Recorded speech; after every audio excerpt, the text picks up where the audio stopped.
ಮೈಸೂರು ದಸರಾ ಯಾವುದೇ ತೊಂದರೆಗಳಿಲ್ಲದೆ ಅದ್ದೂರಿಯಾಗಿ ತೆರೆ ಕಂಡಿದೆ ಅನ್ನುವಷ್ಟರಲ್ಲೇ ಈ ಪೈಶಾಚಿಕ ಕೃತ್ಯ ನಡೆದಿದೆ.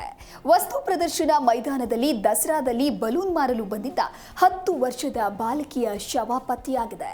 ಬಾಲಕಿಯ ದೇಹದ ಮೇಲೆ ಬಟ್ಟೆ ಇಲ್ಲದೆ ಮೃತದೇಹ ಪತ್ತೆಯಾದ ಕಾರಣ ಅತ್ಯಾಚಾರ ಎಸಗಿ ಕೊಲೆ ಮಾಡಿರುವ ಶಂಕೆಯನ್ನ ಪೊಲೀಸರು ವ್ಯಕ್ತಪಡಿಸಿದ್ದಾರೆ.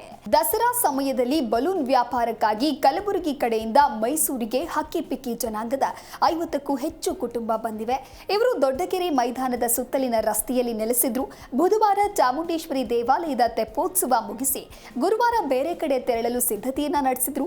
ಆದರೆ ಹಿಂದಿನ ರಾತ್ರಿ ವ್ಯಾಪಾರ ಮುಗಿಸಿ ಬಂದ ಬಾಲಕಿ ತಂದೆ ತಾಯಿಯೊಂದಿಗೆ ಮಲಗಿರ್ತಾಳೆ. ಬೆಳಗ್ಗೆ ಎಲ್ಲರೂ ಎದ್ದಾಗ ಬಾಲಕಿ ಸ್ಥಳದಿಂದ ನಾಪತ್ತೆಯಾಗಿದ್ಲು.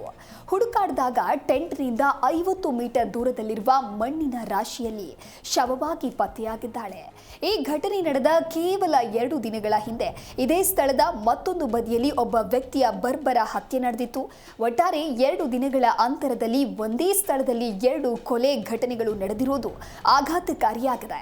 ಸದ್ಯ ಪೊಲೀಸರು ಸಿಸಿ ಕ್ಯಾಮೆರಾ ದೃಶ್ಯ ಆಧರಿಸಿ ಆರೋಪಿ ಪತ್ತೆ ಹಚ್ಚುವಲ್ಲಿ ಯಶಸ್ವಿಯಾಗಿದ್ದಾರೆ.